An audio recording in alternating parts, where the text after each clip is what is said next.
رمضان أهلا رمضان. النبي صلى الله عليه وسلم حليا العبادة في الحرج كهجرة إليه. حديث وحصوص على إمام مسلم حديث ما قال ابن يسار رضي الله عنه.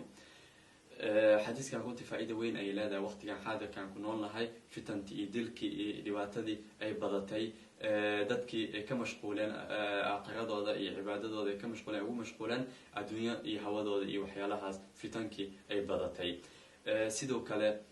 xadiiskan waxaan ka fahmaynaa in qofka markuu fitanka ay badato oo cibaado uu ku mashquulo inay ajar iyo fadli iyo thawaab fara badan ay leedahay